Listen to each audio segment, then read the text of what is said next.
반갑습니다.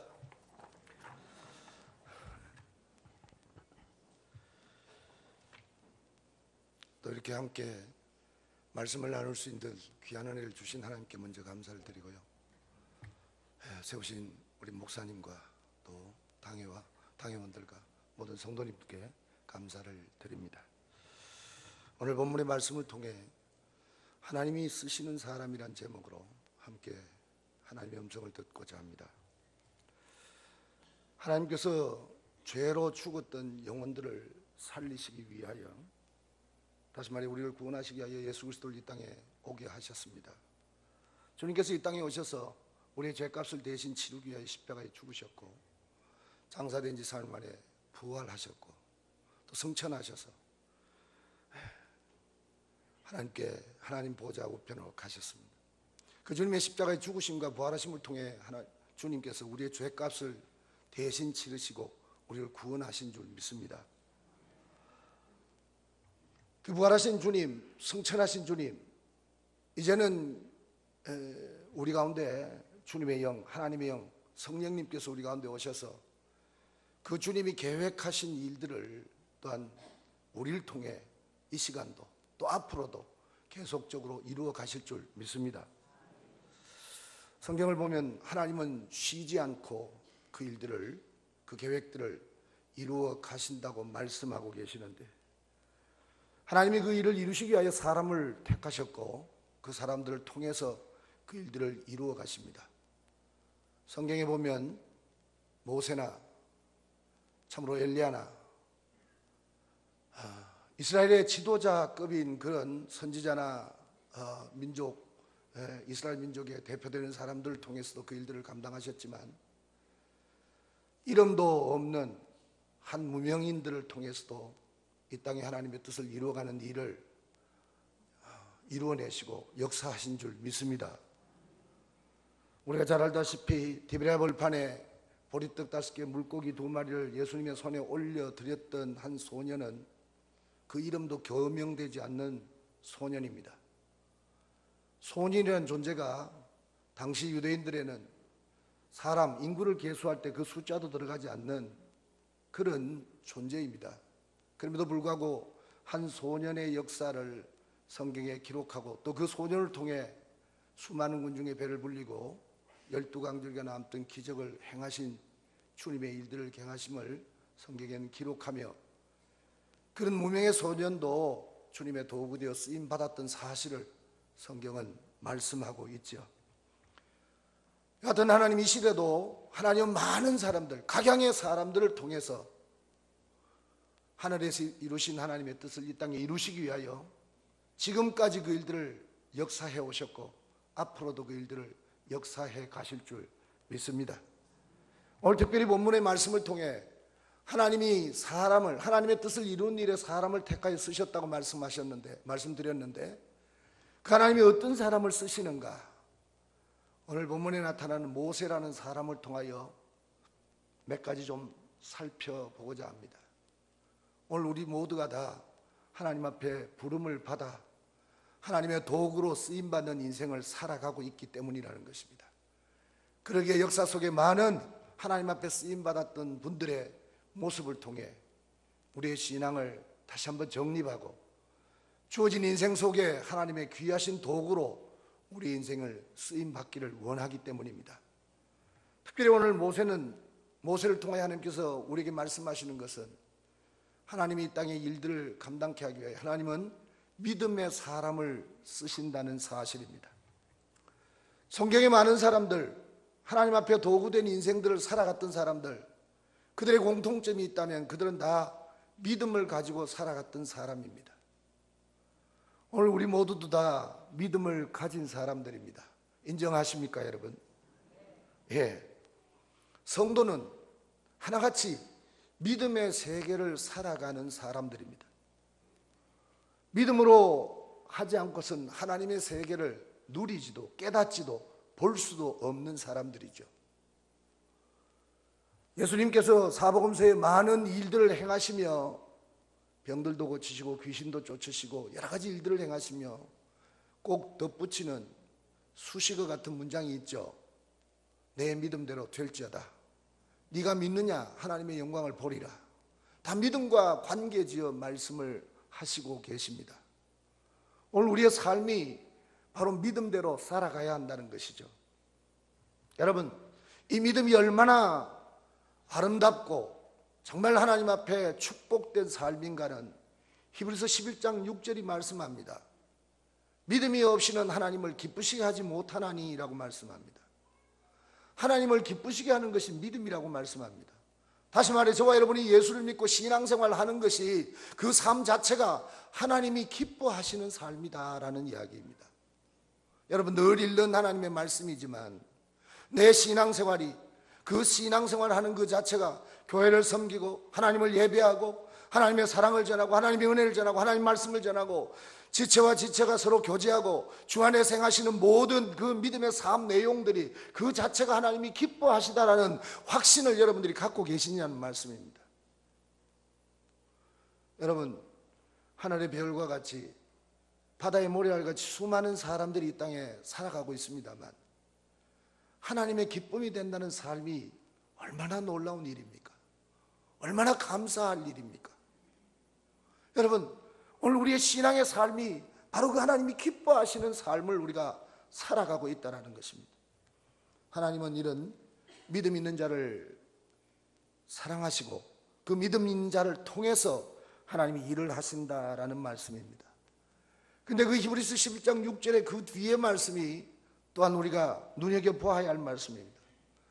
믿음이 무엇이냐? 하나님께 나아가는 자는 반드시 그가 계신 것과 또한 그가 자기를 찾는 자들에게 상 주시는 이심을 믿어야 할지니라 라고 그렇게 말씀합니다. 믿음이 없이는 하나님을 기쁘시게 하지 못하는데 그 믿음이 뭐냐? 하나님의 존재를 인정하고 그 하나님을 믿는 자라는 것이죠. 또한 하나님을 찾는 자들에게 하나님이 상 주시는 이심을 믿어야 할 것이다 라는 말씀입니다. 사랑하는 성도 여러분,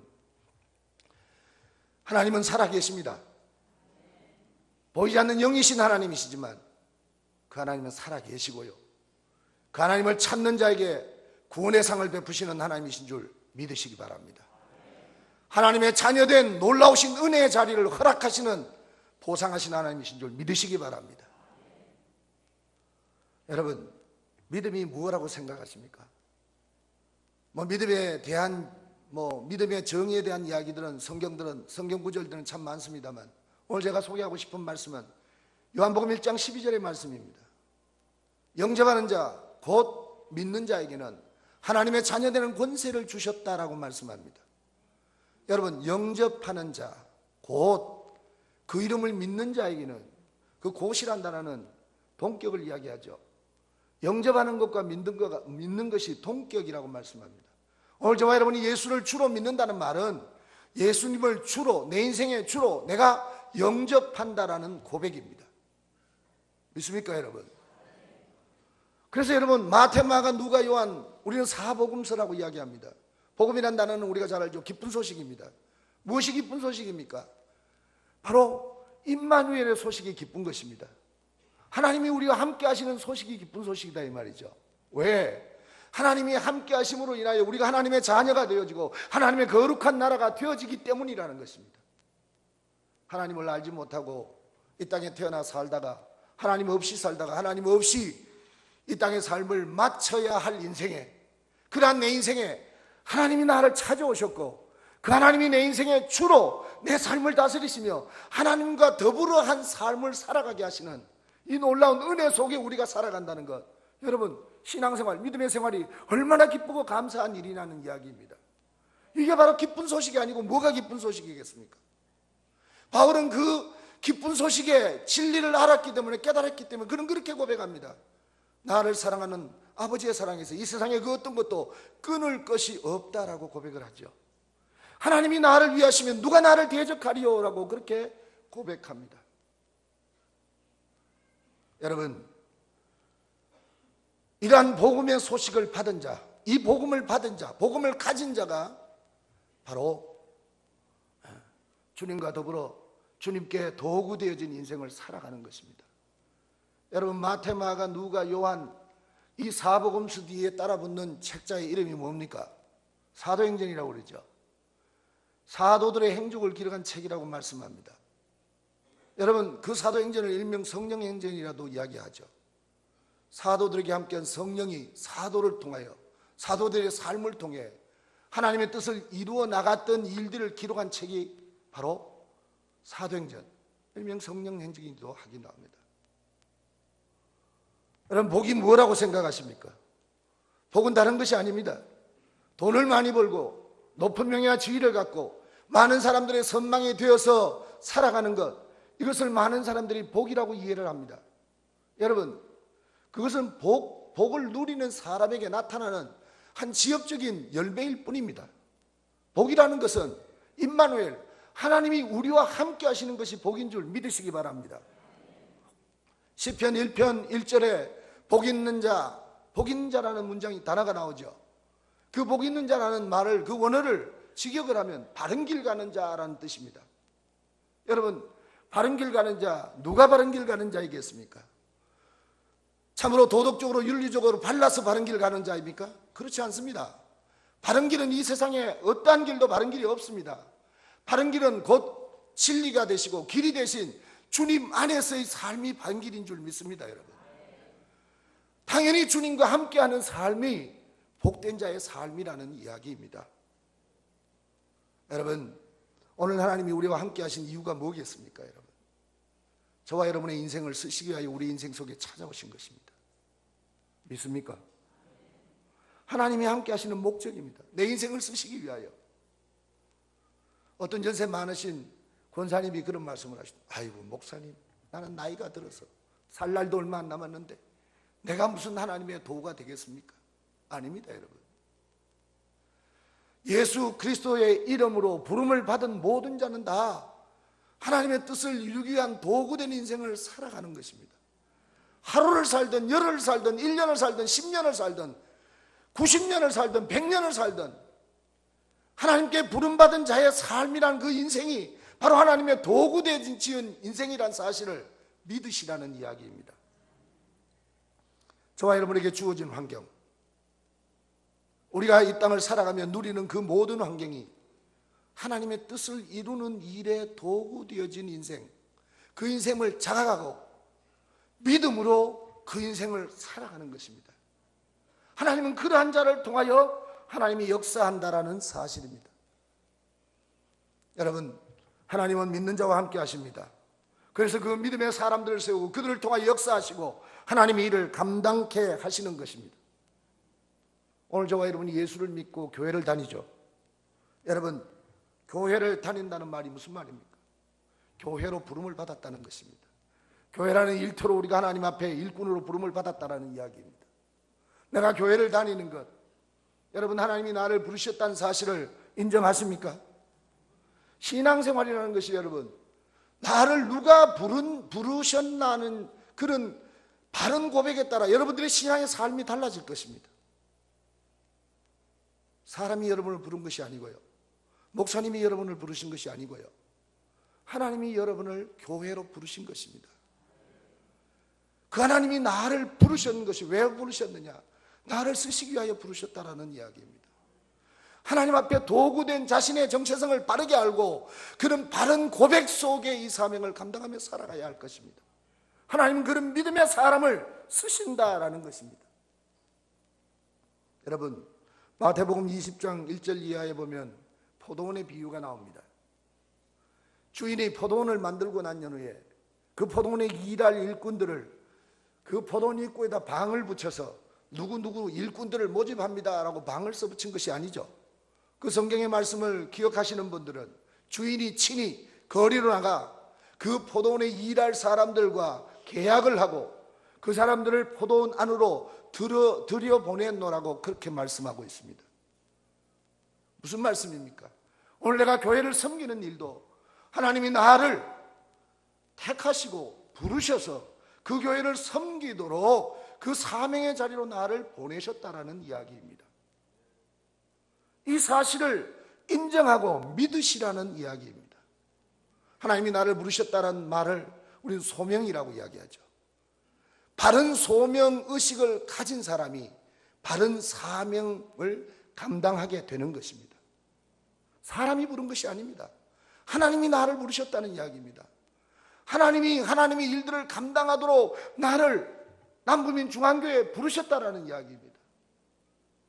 그 하나님이 부르심 앞에, 그 하나님의 명령 앞에, 그 하나님의 소명 앞에 바른 소명의식을 가지고 사명을 감당할 때 하나님은 그러한 사람들을 통해 아름다운 일, 하나님의 거룩하신 일들을 이루어가는 일에 도구로 쓰실 것입니다.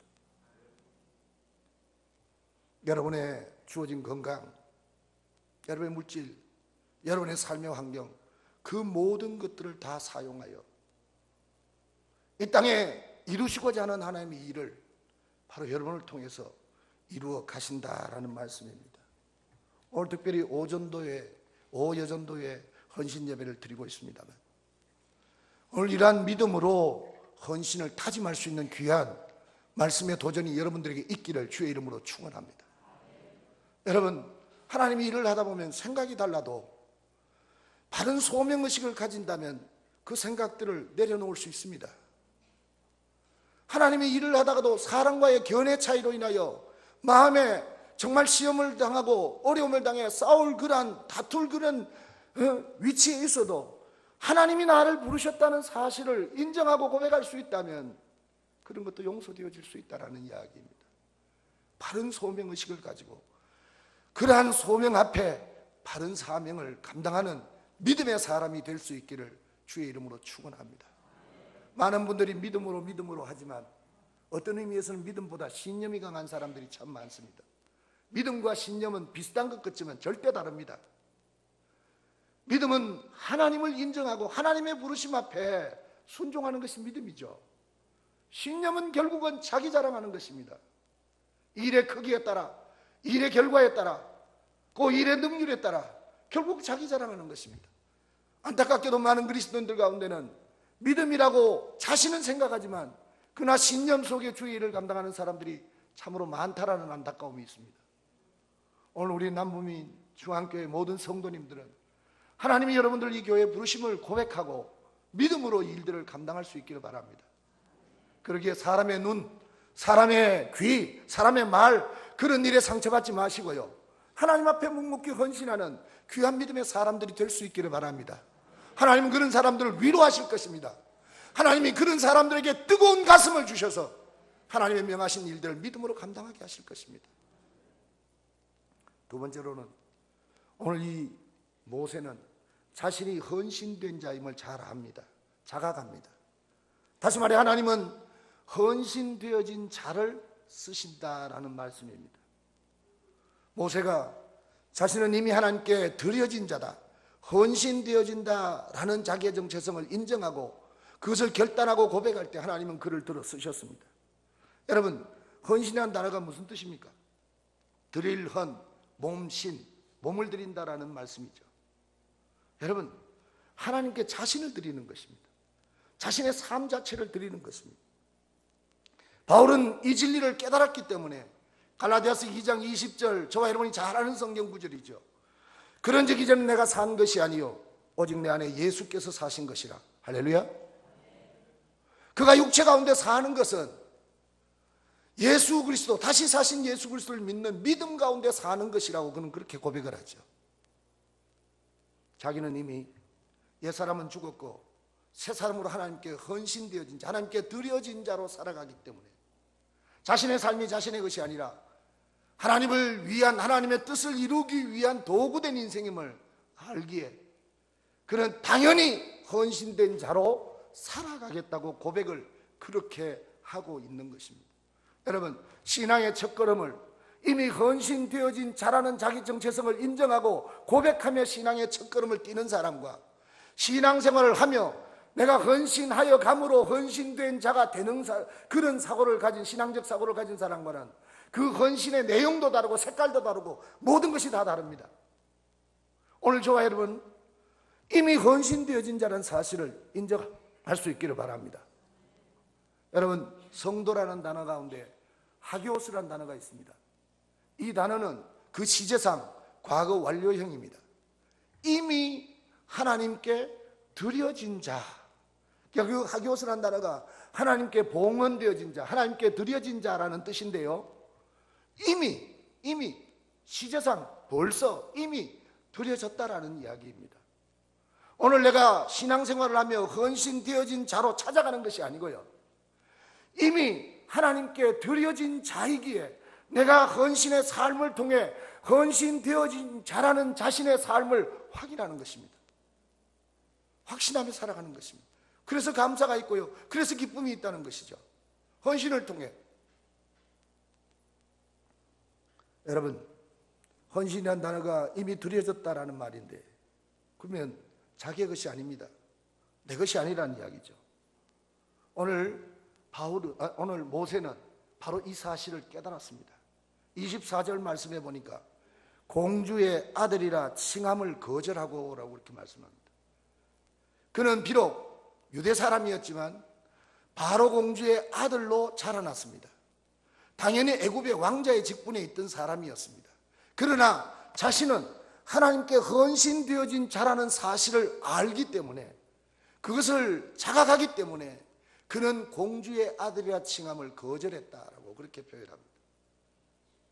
자기를 포기한 것입니다. 여러분, 마가복음 8장 34절에도 예수님이 제자들과 무리들에게 이런 말씀을 하셨습니다. 아무든지 나를 따라오려거든 자기를 부인하고 자기 십자가를 지고 나를 쫓을 것이니라. 할렐루야. 주님을 따르는 삶이 신앙생활이죠. 믿음의 생활입니다. 그 믿음의 생활의 첫걸음이 자기를 부인하라라는 이야기입니다. 자기를 포기하라는 이야기입니다. 여러분, 나를 버리는 것이, 내가 손해보는 것 같지만 나를 버리는 것이 하나님께 헌신되어진 자기를 인정하는 행위라는 사실을 반드시 기억하시기를 바랍니다. 여러분, 우리의 삶이 하나님께 드려졌고 하나님의 손에 있다라는 사실이 얼마나 복된 인생입니까? 얼마나 아름다운 인생입니까? 하나님이 이 땅에 하나님의 뜻을 이루어가는 일에 내 인생을 쓰고 계신다는 사실이 생각만 해도 저는 가슴이 울렁거립니다. 너무 감사한 일이죠. 그런 복된 삶을 바로 누리는 것이죠. 근데 여러분, 내 자신을 포기하고 나의 이익을 포기하고 내 기득권을 포기하고 내 자신을 포기한다는 것, 우리 많은 사람들이 이것을 손해라고 생각하고 나의 불이익이라 생각해서 버리기를 주저하지요. 여러분, 우리는 이미 그리스도인이라는 새 사람이 되어진 사람입니다. 하나님의 사람이라는 이야기입니다. 하나님의 자녀요, 하나님의 뜻을 이루어가는 그리스도의 제자된 자리에 서 있는 사람들입니다. 믿습니까? 이미 우리의 옛삶은 그리스도 앞에 다 버려진 인생이라는 이야기입니다. 하나님의 새로운 일들을 위하여 살아가는 우리의 새로운 신분을 가진 자라는 이야기죠. 그러기에 자신이 하나님께 이미 헌신되어졌다는 사실을 인정하는 사람은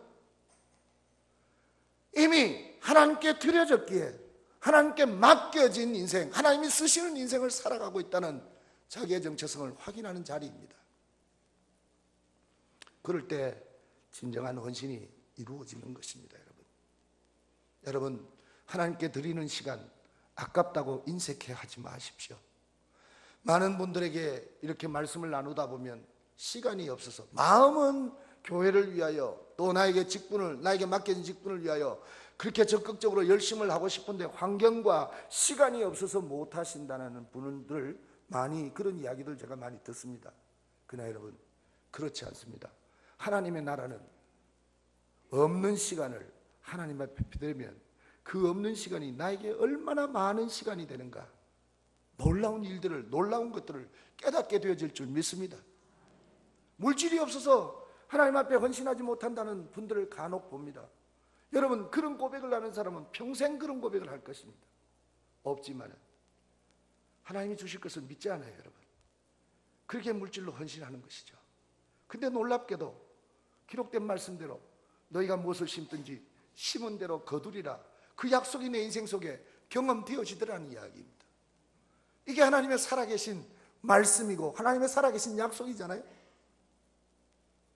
왜 여러분 우리의 인생을 우리가 자꾸 생각해서 내가 만들어가고 내가 꾸려가려고만 생각하십니까? 하나님께 드려진 인생이라면 그 내 인생을 인도하신 이가 하나님이시라면 그 하나님께 맡겨드리실 수 있기를 주의 이름으로 축원합니다. 사람이 아무리 자기의 일을 계획할지라도 그 발걸음을 인도하신 이가 하나님이시라고 말씀했습니다.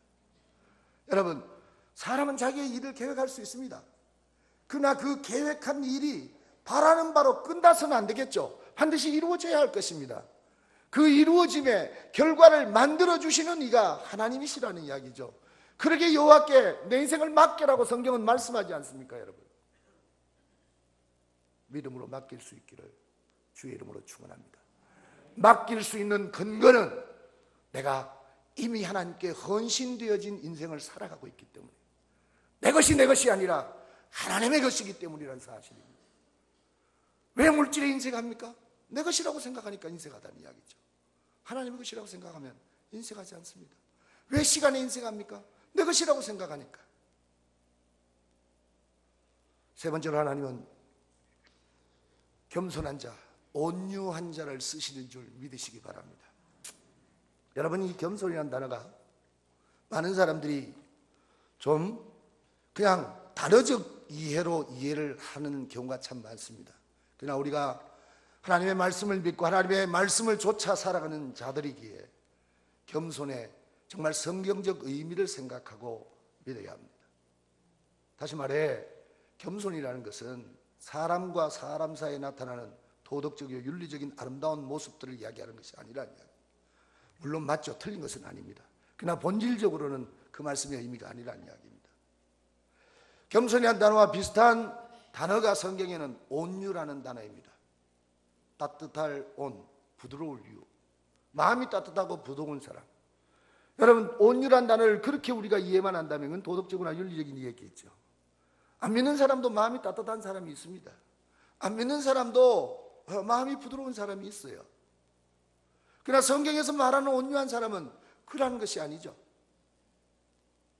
그 다음에 이 온유란 단어가 무엇인가?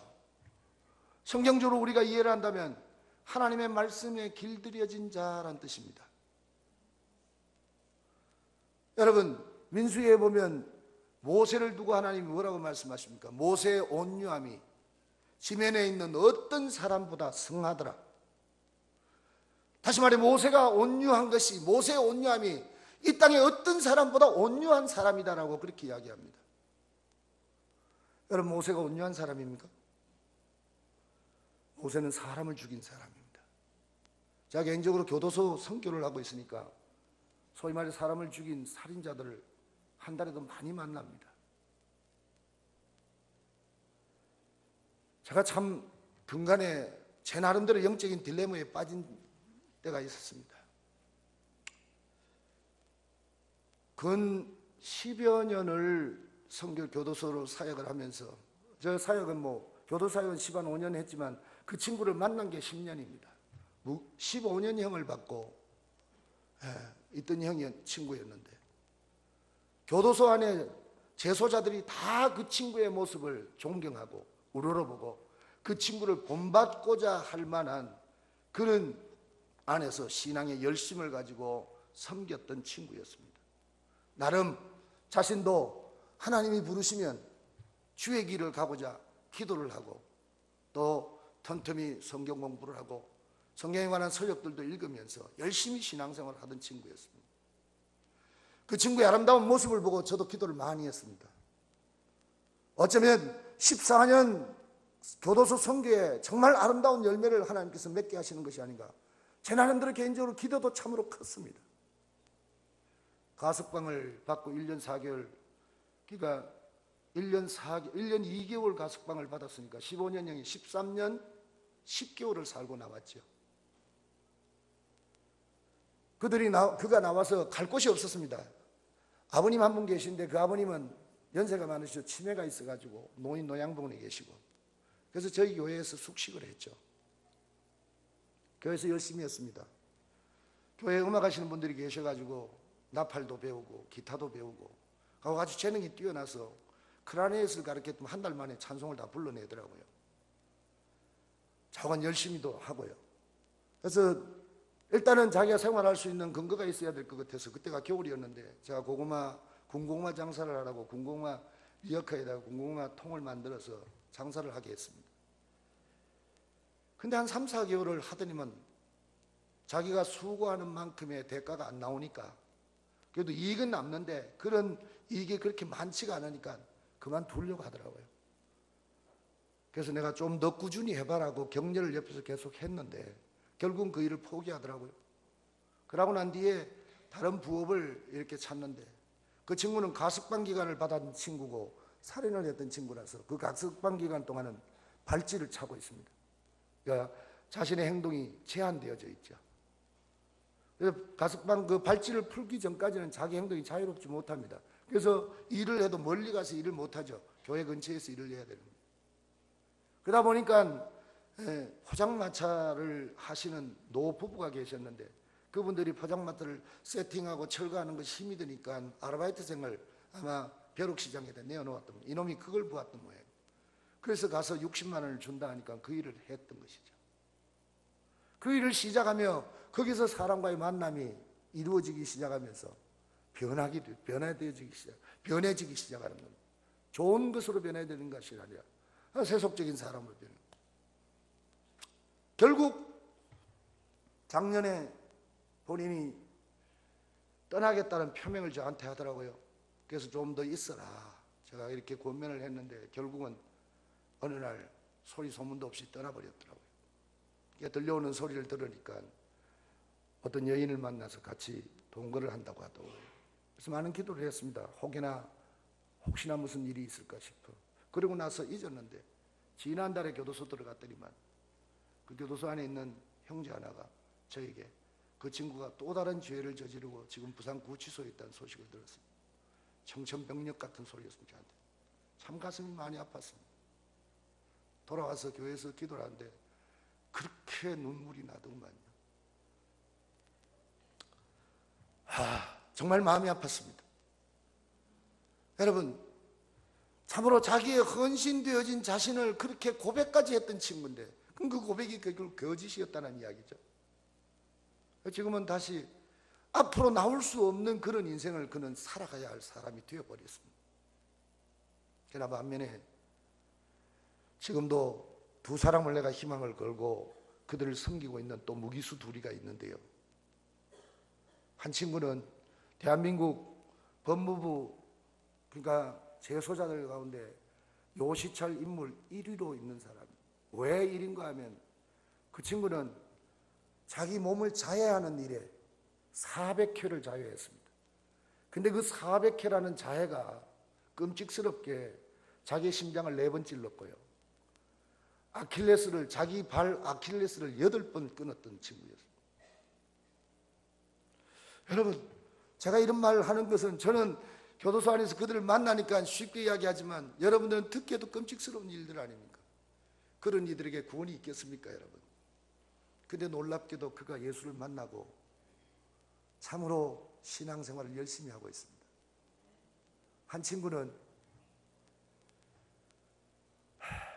어머니에게 팔려 앵벌이로 나섰다가 어릴 때 고아원을 전전하면서 소년원을 전전하고, 그래서 교도소를 들락거리다가 청년의 때에 한 여인을 만나게 되고 가정을 가졌는데요. 그 여인을 만난 순간부터 인생을 열심히 살았습니다. 중국집 배달을 하면서 돈도 모았고요. 그래서 집도 한 채를 샀는데 어느 날 갑자기 자기가 까있는 친구가 평생 중국집 해가지고 중국집 철가방을 내서 뭔 돈을 벌겠나, 돈을 모으겠느냐, 부동산에 투자를 하면 돈을 많이 모을 것이다 라고 유혹을 하고, 그 친구가 그 친구의 말에 귀를 기울이고 돈을 거기다 투자를 한 겁니다. 심지어 남의 돈까지 다 끌어이은 겁니다. 근데 이 친구가 하나 갑자기 사라져버리고요. 돈을 다 잃어버렸죠. 빚독촉에 시달리지 못해 그 자를 찾아 나서며 그 괴로운 심정 속에 술을 입에 대기 시작하고, 이러다가 어느 날 술집에서 그 친구를 만났습니다. 돈 내놓으라니까 돈이 없다고 이야기하니까 싸우다가 홧김에 칼로 찔러 죽인 것입니다. 그리고 찌르고 난 뒤에 사람을 죽였다는 사실이 겁이 나니까 도망을 갔던 것이죠. 그래서 지명수배를 받고 피해 다녔습니다. 피해 다니는 과정 가운데 어느 사람에게 붙잡혔어요. 자기 얼굴이 노출이 되어 있으니까. 그러니까 이제는 잡혀 들어가면 자기는 평생 못 나온다는 사실 때문에 그 사람까지도 찔러 죽이고 도망갔던 것입니다. 그러다가 어느 날 불신검문에 걸려서 첫 번째 살인건으로 교도소를 들어갔는데 두 번째 살인건은 밝혀지지 않았습니다. 그래가 첫 번째 살인건 때문에 그가 받았던 형이 그 법정에서 많이 정상을 참작해서 10년 구형에 5년을 받았어요. 그 5년을 살게 되어졌는데 부인이 찾아와서 면회를 와서 5년 동안 참고 기다리겠다고 안에서 열심히 살라고 기다리겠다고 딸은 걱정하지, 딸이 한 명 있었습니다. 딸은 걱정하지 말고 자기가 키울 테니까 걱정하지 말라고 그렇게 이야기를 하고 했는데 그가 복역을 하던 중에 두 번째 사건이 터져가지고 발각이 되어가지고 가중처벌을 받게 되고 결국 무기로 전환이 되어졌죠. 무기 플러스 5년입니다. 그는 사실 밖을 나올 수가 없는 친구겠죠. 그 형으로 이야기하면. 안타까운 것은 그 소식을 들었던 아내가 자결을 해버리고 말았습니다. 딸은 어디로 갔는지 알 수도 없고요. 근데 이 친구가 그 아내의 죽음의 소식을 접하고 난 뒤에 그때부터 자기도 자살을 시도하다가 자살 못하고 결국은 저를 만나고 성경 말씀을 나누면서 예수를 만나게 되어졌습니다. 근데 예수를 만나고 난 연후에 그가 지금 천식 환자인데요. 이게 없으면 살 수가 없습니다. 그래서 그 안에 병실에서 지내는데 그 병실에 이 하반신 마비자 반신불수가 또 무기수가 한 사람이 있어요. 바로 자기 침대 옆에. 그 사람이 하반신이 마비되어져 있으니 장 운동이 잘 안 되니까 음식을 먹으면 변비가 늘 걸리는 겁니다. 이 친구가 그 옆에 있는 수용자 그 친구의 장 운동을 늘 시키면서 그 배설물들을 뽑아내는 일을 그 남들이 하지 못하는 그런 일들을 이 친구가 그때부터 그 친구를 섬깁니다. 얼굴도 시키고 목욕도 시키고. 근데 아까 제가 말씀드렸던 심장을 4번 찔렀다는 그 친구가 바로 그 침대 옆에 있는데 그 친구가 이 친구를 보면서 생각이 달라지는 것이죠. 감동을 받은 것입니다. 지금은 두 사람이 참으로 굳은 일을 하면서 그 교도소 안에서 잘 신앙생활을 하고 있고요. 늘 성경을 쓰면서 저에게 필사한 내용들을 보내오는 믿음의 사람들로 자라가고 있습니다. 여러분, 헌신이라는 것, 하나님께 드려진 것은 어쩌면 하나님 일할과 같은 인생을 우리가 살아가는 것입니다. 저 역시도 앞서도 말씀을 드렸지만 한 사람의 변화를 위하여 그토록 섬기고 했는데 그런 변화가 이루어지지 않고 정말 상상할 수 없는 결과들이 들려올 때 참 무척이나 많이 갈등하고 실망을 많이 합니다. 그러나 그 속에도 하나님의 뜻이 있다는 사실을 알기 때문에 그 헌신의 삶을 늦추지 않는 것은 사람의 생각과 하나님의 생각이 다르다는 사실을 저는 믿기 때문에 그 하나님이 일하신다는 사실을 믿기 때문에 저는 그 일을 계속하고 있습니다. 여러분, 헌신이라는 것은 앞서 말씀을 드린 대로 하나님 일할과 같은 것이 헌신입니다. 요한복음 12장 24절에 헌신을 하나님 일할에 대한 말씀을 하고 있죠. 예수님께서 하나님 일할이 땅에 떨어져 죽지 않으면 그대로 있고 죽으면 많은 열매를 맺는다고 말씀합니다. 오늘 저와 여러분이 하나님께 헌신되어진 자라면 하나님 일할같이 사시기를 바랍니다. 자신을 희생하며 사시기를 주의 이름으로 축원합니다. 이미 드려진 하나님께 드려진 내 인생입니다. 그분을 위하여 그의 뜻을 이루는 일에 나에게 주어진 삶의 환경을 아름답게 쓰십시오. 결과에 연연하지 마시고요. 결과는 하나님이 놀랍도록 열매 맺게 하실 것입니다. 네 번째로 하나님이 쓰시는 자는 목적의식이 분명히 해야 할 것입니다. 오늘 26절 말씀 우리 다 같이 한 번만 읽어볼까요? 26절 다 같이 읽겠습니다. 시작.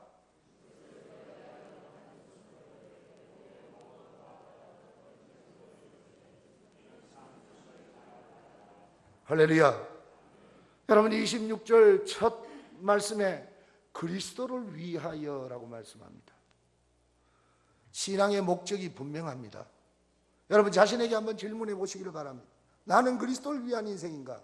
내 자신을 위한 인생인가? 성도는 목적이 분명한 삶을 살아가는 사람들입니다. 누구를 위하여? 그리스도를 위하여. 많은 사람들이 자신의 삶을 위해 하나님을 필요로 하는 잘못된 신앙관을 갖고 살아가는 사람들이 참 많습니다. 나의 유익을 위해, 나의 편리함을 위해, 나의 안일함을 위해 주님이 필요하시다는 것이죠. 아닙니다, 여러분. 주님을 위해, 주님의 필요를 위해, 주님의 뜻을 이루기 위해 내 자신을 주님이 필요로 하는 삶을 살아가는 것입니다. 믿습니까? 여러분, 앞서 말씀을 드린 대로 예수님께서 무리들과 제자들에게 하신 말씀처럼 나를 따르려거든 자기를 부인하고, 그 다음 말씀이 뭐죠? 자기 십자가를 지고 나를 쫓으라고 말씀하십니다. 여러분, 신앙의 삶이라는 것은 십자가를 지고 쫓아가는 삶입니다. 여러분, 우리가 길거리를 갈 때 예를 들어 십자가를 하나 짊어지었다고 생각해 보십시오. 그 십자가를 지고 걷는 우리의 걸음이 얼마나 힘듭니까? 고통스럽습니까? 그것뿐이 아닙니다. 거추장스럽기도 하죠. 많은 사람들이 내가 십자가를 지고 대로를 가기 때문에 그들이 걸어가야 할 길에 거추장스럽다고, 때로는 조소도 하고, 때로는 비웃기도 하고, 때로는 욕도 할 것입니다. 여러분, 그게 우리가 걸어가야 할 신앙의 여정이라는 것입니다. 주님을 위하여 십자가를 지고 가는 인생이라는 이야기입니다. 나의 유익을 위한 것이 아닙니다. 주님의 유익을 위한 것입니다. 여러분, 모세가 바로의 공주의 아들, 그러니까 공주의 아들의 칭함을 거절하고 이스라엘 백성들과 함께 고생하는 것을 낙으로 여겼다고 말씀했는데, 그 이스라엘 백성들의 신분이 뭐였습니까? 그 노예입니다. 노예. 자신은 비록 유대인이지만 그는 지금 현재 애굽의 왕자의 신분에 있고, 이스라엘 백성들은 그 애굽이라는 나라의 노예로 지금 살아가고 있는 민족입니다. 자신이 공주의 아들이라는 애굽의 왕자의 직분을, 그 지위를 버리고 그냥 노예된 이스라엘 백성들과 함께 살아가기를, 함께 고생하는 것을 더 기뻐했다라고 이야기합니다. 과연 그럴 수 있을까요, 여러분? 모세는 분명히 자신의 삶의 목적의식이 분명한 사람입니다. 하나님을 위하여, 그리스도를 위하여. 그래서 그는 자신의 편리함도, 자신의 행복함도 다 팽개쳐버리고 오히려 불편하고 어렵고 힘든 그 길을, 물론 여러분 고행을 하는 일이 아닙니다. 하나님의 뜻을 이루기 위한 그 자리에 서게 되어진 것입니다. 26절 하반절에 보니까 그리스도를 위하여 받는 능력을 애굽의 모든 보화보다 더 큰 재물로 여겼으니 라고 그렇게 말씀합니다. 여러분, 바른 목적 의식을 가지고 있으니까 그의 가치관이 바뀌어지는 것입니다. 자기의 육신을 위하여, 자기를 위한 유익을 위한 가치관이 아닙니다. 그리스도를 위한, 하나님을 위한. 그래서 그들과 함께 받는 능력, 그것이 더 가치가 있다라는 이야기죠. 노예된 신분인 이스라엘 백성들과 함께 애굽인들에게 받는 능력이 오히려 더 가치가 있다는 것입니다. 그러기에 그는 애굽의 왕자의 자리를 버리고 이스라엘 백성들과 함께, 노예된 이스라엘 백성들과 함께 했다는 것입니다. 바른 가치관을 가진 삶이라는 이야기입니다. 참으로 듣기 싫은 그런 불미한 이야기입니다만, 세월호 사건, 이 온 나라가 트라우마에 시달리고 있지 않습니까? 고통하고 있지 않습니까? 어쩌면 정말 우울증에 걸릴 말 정도로 많은 사람들이 가슴이 어둡습니다. 여러분, 그 이유가 뭐라고 생각하십니까? 뭐 이유가 여러 가지 이야기를 할 수 있겠습니다만, 저는 오늘 말씀을 통해 한 가지만 말씀을 드리고 싶습니다. 많은 사람들이 참으로 바른 가치관을 갖지 못하기 때문이라는 것입니다. 내가 배부르고, 내가 남들보다 잘 살고, 내가 남들보다 더 많은 것을 누리는 것에 대한 가치관을 갖고 살아가기 때문에 그 길이 바로 많은 사람들의 생명에 해를 끼치는 것도 모르고 자기의 육신을 채우기 위하여 탐욕하고 그런 일에 채우다 보니 그런 결과가 빚어지게 되어진 것 아니겠습니까, 여러분? 오늘 저와 여러분이 그리스도인이라면 주님께서 말씀하신 대로 너희는 세상의 빛이라, 세상의 소금이라. 여러분, 예수님이 우리에게 빛이라 소금이라 말씀하지 않았습니다. 세상의 빛이라, 세상의 소금이라 라고 말씀하셨습니다. 오늘 세상을 비추어야 할 빛된 자리에 우리가 있다면, 세상의 썩어짐을, 부패를 막는 자리에 세워져 하나님 앞에 그 사명을 받아 세워진 자라면 오늘 저와 여러분이 바른 가치관을 가질 수 있기를 주의 이름으로 축원합니다. 나를 위한 인생이 아닙니다. 하나님을 위한 인생입니다. 주를 위한 인생입니다. 그러기에 때로는 나의 유익보다, 때로는 내가 불이익이 따를지라도 그 불이익을 선택할 수 있는 믿음의 승리가 여러분들에게 있기를 주의 이름으로 축원합니다. 내가 좋은 것만 좋은 것이 절대 아닙니다, 여러분. 오히려 그 내가 좋은 것을 선택할 때 상대적으로 그 좋은 것을 잃어버리는 아픔을 겪고 있는 이웃이 있다는 이야기입니다. 오히려 내가 그들을 생각한다면 나에게 유익되지 못할지라도 그들을 위해 그 좋은 것을 양보할 수 있는 그리스도인이 된다면, 그런 가치관을 가지고 살아간다면 이 사회는 부패하지 않을 것입니다. 우리가 그리스도인이기에 또 그런 자리에 살아가야 할 삶으로 사명을 받은 자이기에 바른 목적의식과 바른 가치관을 가지고 살아가는 우리 성도님들이 되시기를 주의 이름으로 축원합니다. 여러분, 행복이 뭐라고 생각합니까? 물질의 부유함이 행복이라고 생각하십니까? 마태복음 19장 16절 이하에 보면 한 부자 청년이 자기의 인생을 두고 고민하던 끝에 예수님께 나와 영생을 얻고자 한 사건을 성경에 말씀하고 있죠. 물질이 부유하면, 가진 것이 많으면 인생이 다 해결되어질 줄 알았습니다. 그러나 성경은 이렇게 말씀합니다. 디모데전서 6장 9절에 부하려 하는 자들은 시험과 올무와 여러 가지 어리석고 해로운 정욕에 떨어지나니 곧 사람으로 침륜과 멸망에 빠지게 하려 함이라. 여러분, 물질이 많으니까 정말 부러울 것이 없고 부족함이 없을 것 같지만 오히려 그 물질 많음을 인하여 더욱 근심과 염려에 빠진다고 성경은 말씀합니다. 그렇다면 여러분, 내 마음대로 내 정욕대로 살 수 있다면, 그런 환경이 있다면 그것이 행복이라고 생각하십니까? 요한복음 4장 17절에 남편을 6명이나 둔 한 사마리아 여인이 수가성 우물가에서 예수님을 만나는 사건을 기록하고 있죠. 여러분, 그 여인의 불륜을 이야기하기 위한 말씀이 아닙니다. 남편을 6번이나 바꿀 정도로 자신의 그 세상 정욕에 목말라 하던 여인이었습니다. 그 여인의 목말라함은 세상의 그 어떤 걸로도 그 목말라함을 해결해 줄 것이 없었습니다.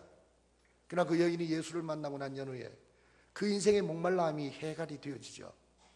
주님을 만났기 때문이라는 것입니다. 여러분, 세상의 정욕들은 우리의 목마름을 해결하는 것이 아니라 오히려 더 목마르게 하는 것인 줄 믿으시기 바랍니다. 진정한 행복은 주님께서 내 인생을 다스리시고 주님이 계획하신 일들을 내 인생 속에 이루는 그 주님의 도구된 삶으로 주님께 쓰여지는 인생을 살아가는 것, 그 주님과 더불어 살아가는 것, 그것이 진정한 행복이요, 그것이 내 인생의 축복이란 사실을 여러분 고백할 수 있기를 주의 이름으로 축원합니다. 여러분, 그 일을 위해서 하나님이 우리 가운데, 우리 인생 가운데 찾아오셨습니다. 그리고 내 인생에 동행하고 계십니다. 그 동행의 발걸음은 세상 끝날까지 변하지 않을 것입니다. 그 주님을 바라보고 내 인생을 소명하신 주님 앞에 바른 목적의식, 바른 가치관을 가지고 주님의 거룩한 도구로 쓰여지는 인생 살아가시는 우리 오늘 헌신 예배를 드리는 제5 여성교회 헌신을 다짐하는 여러분들과 오늘 이 남부면 중앙교회 모든 교우들이 될 수 있기를 주의 이름으로 축원합니다.